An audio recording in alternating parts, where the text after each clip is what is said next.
गुरु भक्ति योग। कल्पवृक्ष, कामधेनु और चिंतामणि मांगने वाले को उसका मनोवांछित वरदान अवश्य देते ही हैं। इसी प्रकार गुरु भी मांगने वाले को इष्ट वस्तु अवश्य देते हैं। अतः सच्चा शिष्य तो केवल मोक्ष प्राप्त करने के लिए उपनिषद की महाविद्या ही मांगता है। जिस प्रकार बालक जब धीरे धीरे कदम रखता है और स्वतंत्र रीति से चलने की कोशिश करता है,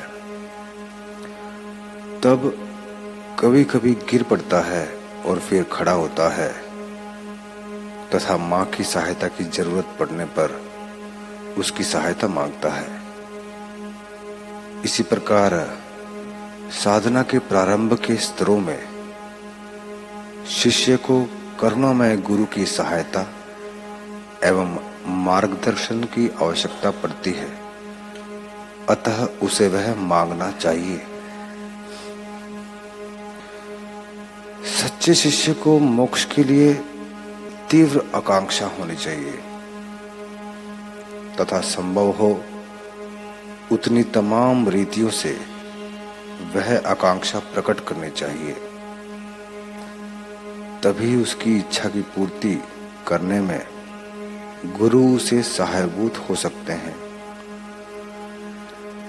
इस आकांक्षा को प्रयत्न कह सकते हैं और गुरु की करुणा में सहाय को माता की वात्सल्यमयी कृपा कह सकते हैं। सुंदर ढंग से निर्मित मूर्ति के लिए दो चीजें आवश्यक हैं।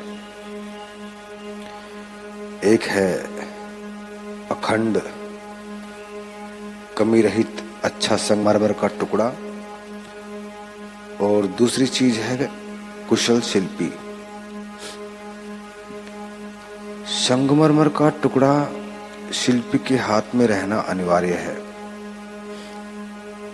जिससे छेनी के द्वारा उसे कुरेद कर सुंदर मूर्ति बनाई जा सके।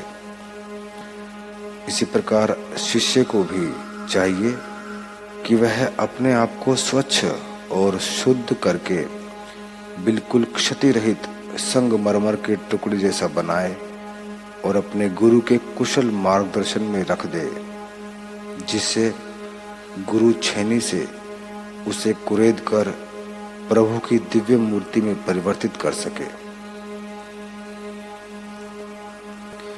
जैसे सूर्योदय होते ही तमाम अंधकार का तुरंत नाश हो जाता है, वैसे ही गुरु कृपा उतरते ही शिष्य के मन में आवरण और अविद्या का तुरंत नाश हो जाता है।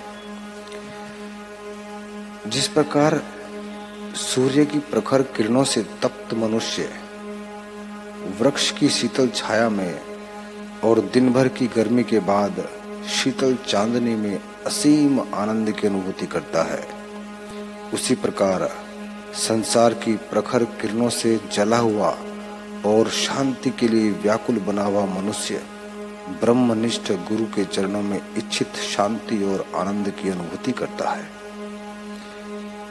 जिस प्रकार चातक पक्षी लंबे समय तक इंतजार करने के बाद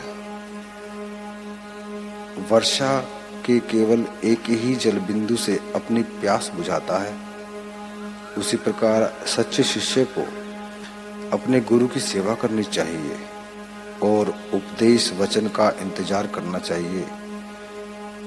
इससे उसकी तमाम व्यथाएं शांत होंगी और वह सदा के लिए मुक्त हो जाएगा। जैसे अग्नि का स्वभाव ही ऐसा है कि उसके निकट आने वाली प्रत्येक वस्तु को जलाकर वह भस्म कर देती है, वैसे ही जो मनुष्य कृपालु गुरु की प्राप्ति कर लेता है, उसके किसी भी गुण दोष को देखे बिना ब्रह्मनिष्ठ गुरु की कृपा उसके तमाम पापों को जलाकर भस्म कर देती है।